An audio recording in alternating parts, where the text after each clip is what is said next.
Hey guys, Desolate Magic here with what I thought was the rest of the spoilers for the new upcoming, I guess they're calling it, Alchemy Innistrad set. I wish I was kidding, but that's what they put on the front of the packs. So, oh, this is digital only. I mean, if you want to know what Alchemy is and somehow don't know at this point, I have a video on it.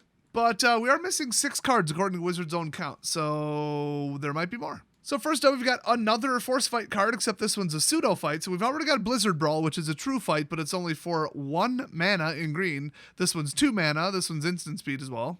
But that one, I mean, you take out one creature, and then your creature's indestructible 99% of the time, and then you just swing away. Probably has trample, and then bare minimum, they're at least going to have to chump block it, because now it's bigger. So you can basically remove 2 creatures from play from your opponent's field for 1 mana. Already just egregiously overpowered spell. Should have cost 3.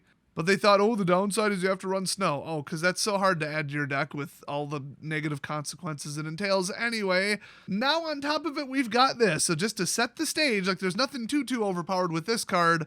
It's just the standard meta it's dropping into, which I could say that about almost every one of these. So the fact that this is made to tweak standard is particularly unbelievable that they would be this careless. So target creature you control deals damage equal to its power to target creature you don't control, so your creature can't die, which I never did like that.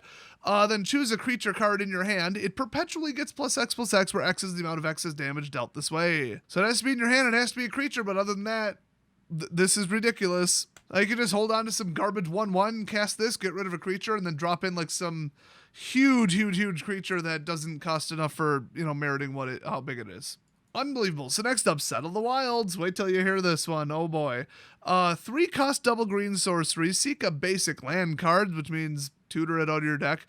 Then put it into the battlefield tap, so direct into play, bypassing the land drop per turn count. In a standard meta with Scoot Swarm, that's also pretty landfall heavy, so just keep that in mind. Then seek a permanent card with mana value equal to the number of lands you control. So equal to, so exactly precisely equal to. But my god, you cast this on like turn 2, 3, or 4? Yeah, you're going to get the biggest monster in your deck. You just dropped in, like, Vorinclex or something. I mean, he doesn't go straight into play, but he's in your hand, and it's a ramp with a tutor. I mean, this might as well just be Companion. It's a guaranteed extra card, but with no buildup, because remember, some people still play that Bard card, where you can, like, put a lower counter on it, and then 5 turns later you can go get, like, a 5 cost or whatever out of your deck, for example. This is just that, but for 3. And they probably think, oh, but it'll be unpredictable. Well, just put in 1 of every mana cost, 5, 6, 7, 8. Then you're guaranteed to hit something. Yeah, I hate this. Next up, Lupine Harbingers. It's a rare because almost this entire set is rares, so you gotta burn up every rare wild card you got, which is always fun. And it has Trample and Haste, and when it enters battlefield, it enters with X11 counters on it, where X is the number of turns you've begun since it was foretold. And then Foretell 6, so you gotta pay more to foretell it, which is not really in the spirit of how foretell works. But, it's not like it doesn't work, so okay. But yeah, just stuff it in exile for 2, wait, 10, 15 turns or whatever, and it comes in gigantic with Trample and Haste. Just utterly blindsiding someone, giving them 0 time to respond. Wasn't that the number 1 complaint about the Dragons deck, is all the Dragons having haste? I could have sworn everybody said that. Yeah, just add this to the list of overpowered garbage that nobody wants in their format. I mean, it's a joke at this point. Alchemy, nobody's going to touch it, nobody's going to play it. And, it's going to be so bad they aren't even going to have, statistics on what they need to fix because nobody's willing to play it in the first place. It's overpriced. Everything is a rare, and I'm down to 3 rare wild cards just building a mana base every time a new set comes out. So I'm not going to drop, literally $200, $300, $400 to play this shit format with a bunch of broken crap in it. And then a bunch of cards that don't work the way I remember them, so I have to reread the card, even though I know darn well what the card does and already memorized it. I mean, nothing about this is good, and nobody has anything good to say about this online. This is going to be just an absolute embarrassment, and I can't wait to announce that they're canceling it. So next up, another rare. Imagine that. 6/6 for 5. Hollow Henge? Wrangler, I guess is how you would say it. It's an elemental, and when it enters battlefield, seek a land card, discard a land card, and as a second ability here, conjure a card named Hollow Henge Beast into your hand. Oh, great. This is just Scoot Swarm with more steps. We already have enough self-replicating green creatures, thanks. I mean, after they printed that ooze, I'm kind of at my maximum. I don't know about you guys. So you may also activate this ability while Hollow Henge Wrangler is in your graveyard. So you cannot stop this, and remember, we have self-mill. This is just a disaster of a card. Absolute disaster. Every damn one of these is too powerful. I thought that the whole point of Alchemy was like standard but fixed. This is standard but faster and more powerful and more just of an absolute shootout. I think they did this to play around control. Anyway, here's another rare. Oh boy, 3 cost 3/3 Human Scout. When it enters the battlefield, draft a card from Hinterland Chef's spellbook. It perpetually becomes a food artifact. In addition to its other types, and perpetually gains. Pay 2, tap it, sack it, and gain 3 life. Yes, that's what becoming a food means. It's in the definition in the rules, so you actually gave it that ability twice. I don't know if you realize that, wizards, you morons. Well, don't know what its spellbook is, so moving on.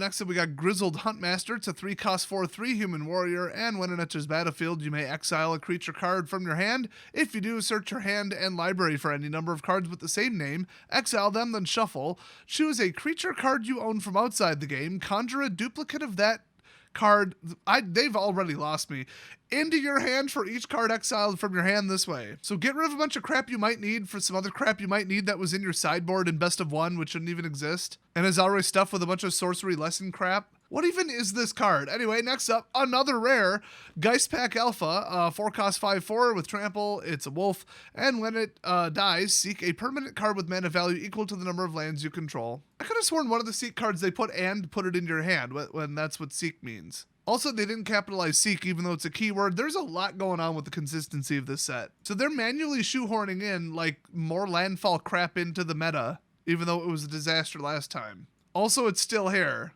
Interesting. Next up, Flippy Boy, oh boy. Which means we're actually missing 7 cards. I assume they'll be spoiled tomorrow, I don't know. Rahilda, Wanted Cutthroat. It's a 2/2 for 2. First strike, legendary creature, human werewolf, because we needed more of those in the game. And when it deals combat damage to a player, which it has first strike, so it will, exile a non-land card from their library at random. Oh, fun.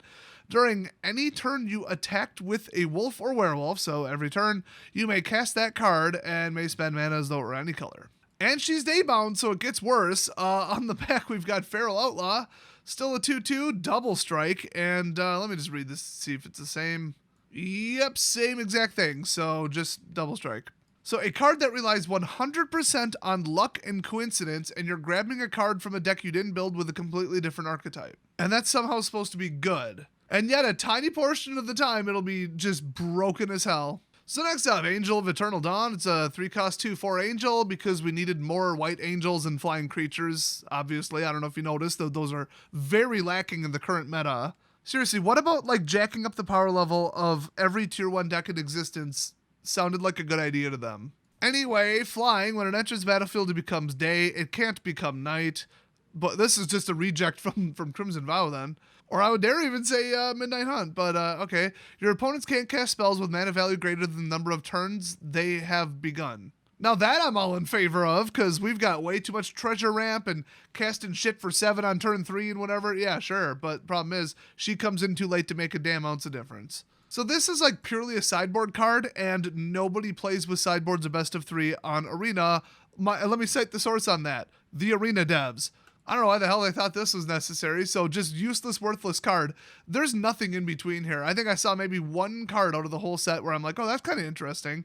The rest is like, well, that's an overpowered shit show. So next up, Sap Vitality. It's a 2 cost black instant, and it deals 3 damage to target creature or planeswalker. Choose a creature card in your hand, and perpetually gets +3/+0, because of course it does. Well, 3 is garbage, it's double black, and who knows if you even have a creature in your hand, so I think that's going to add up to nobody running this. But that's fine, the less alchemy cards, the better. Although, let me just meta this for a second. Nobody's going to play this, because nobody on this planet has that many rare wild cards. Now you might be saying, but you keep mentioning wild cards when they're selling packs. If you open a pack and 75% of this bullshit set has nothing but rares in it, then you're going to open like 5 rares.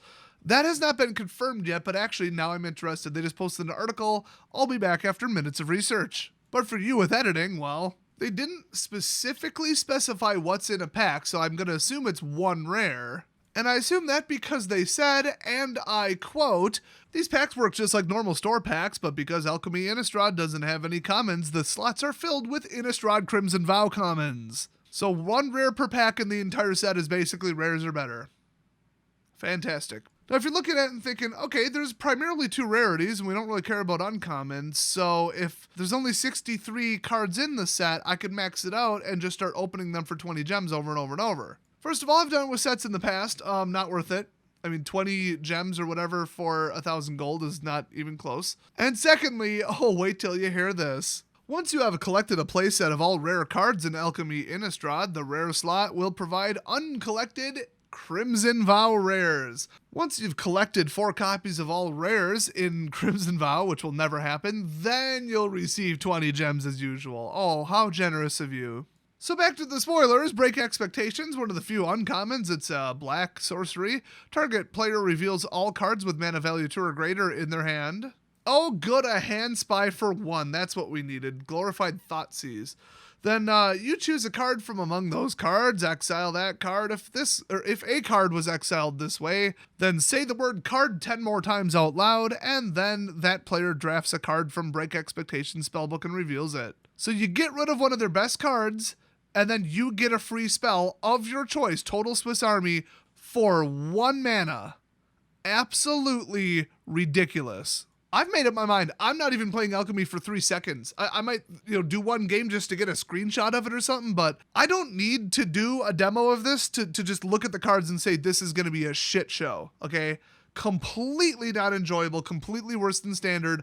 I am not touching it. And from what I heard from everybody online on like 5 different platforms, nobody is interested in this pile of shit. So next up, another 1 drop. It's a Cursebound Witch. Human Warlock 1/2. When it dies, draft a card from its spellbook. What could that mean? Anything. Most spellbooks I've seen so far are 10 plus cards. So it's kind of like, the lesson and learn mechanic, but even more broken because the cards come from nowhere. And it's basically the definition of Swiss Army.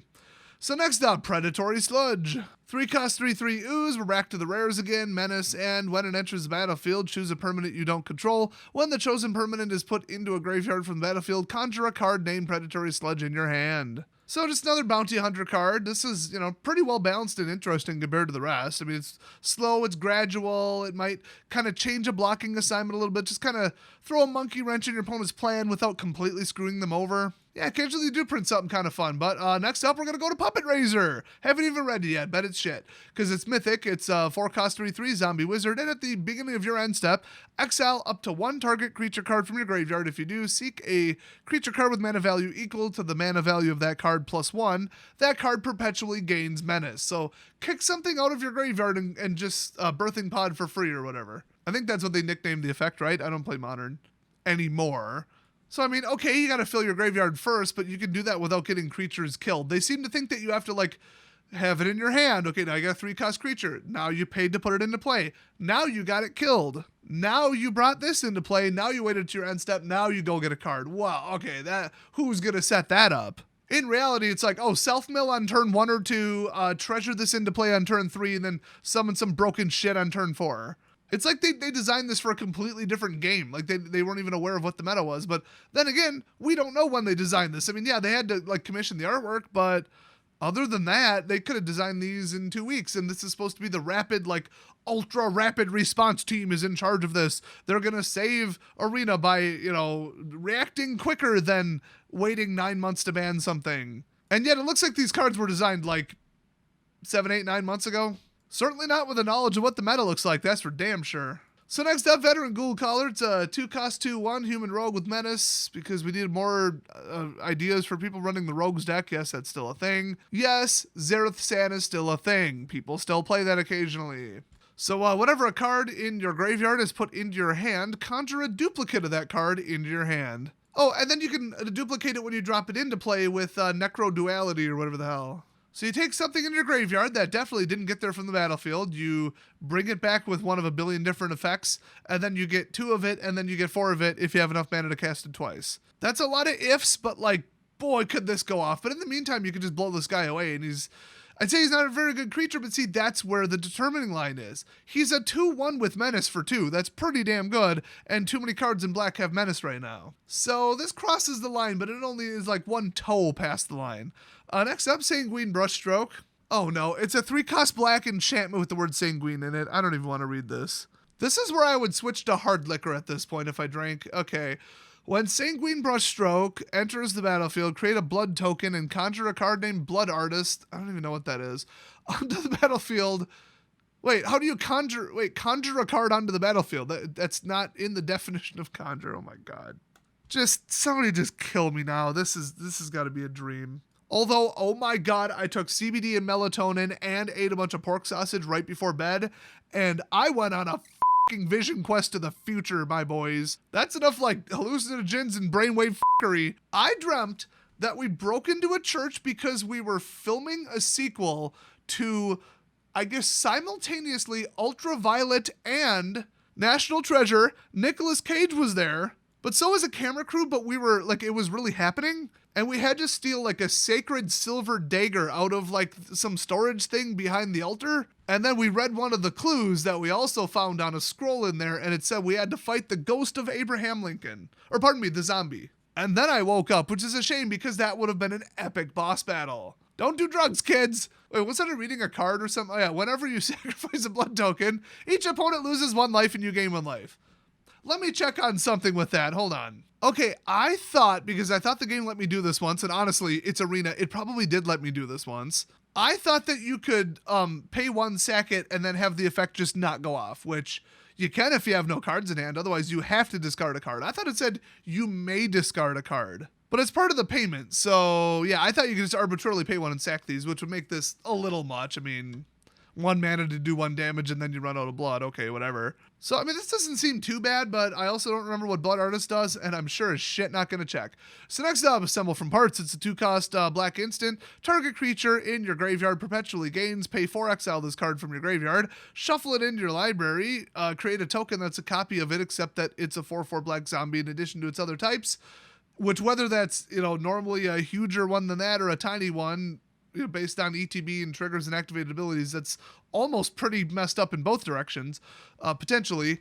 And then it says activate this only as a sorcery, even though it's an instant. Well, if you back up, you grant this ability to a card in your graveyard. But it costs 4, though. That's my issue with it. I mean, that's fine. It's not a horribly broken, overpowered card. But it's just going to be one more thing floating that looks like it's in your hand. And when I look at my opponent's hand from the back on Arena, it's going to look like it's in their hand. So that's fun. Wish they'd color code them or label them or something or put a divider between them. I don't know if you guys have ran into that. I mean, we've got like Foretell, which is the exile zone. Then we've got like non-Foretell other exile zone from literally just this pseudo set. Then we've got like Lier. Then we got Flashback. I mean, there's now like 9 categories of shit that's going to have to go on the top bar. And remember, this is also on mobile. This is going to be the most convoluted mess, but thank God nobody's going to play it, and then they're going to get rid of it. Next up, City Stalker Connoisseur. It's 4-cost 3/3 Vampire with Death Touch, and when it enters the battlefield, target opponent discards a card with the greatest mana value among cards in their hand. Create a blood token. If it's a tie, it's their choice. That's just by rule. Thought I'd throw that in there, but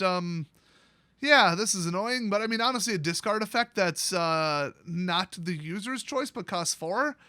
That's not too bad. I mean, doing it blind where you don't get to pick it. In my opinion, there shouldn't be any hand spying or discarding below 3 mana. Well, you know what? This video is long enough already, and I'm sick of looking at this shit that nobody's going to play anyway. It's kind of seeming awfully pointless, but for morbid curiosity, if you want to see the rest of them, I'll upload that tomorrow, though it already is tomorrow. It's been tomorrow for an hour now. So today, you know what? Let's just say Wednesday. How about that? So that's it for now. Hopefully the rest of the spoilers will be out by the time I make this, which will be, that's kind of the point. And I'll see you guys next video.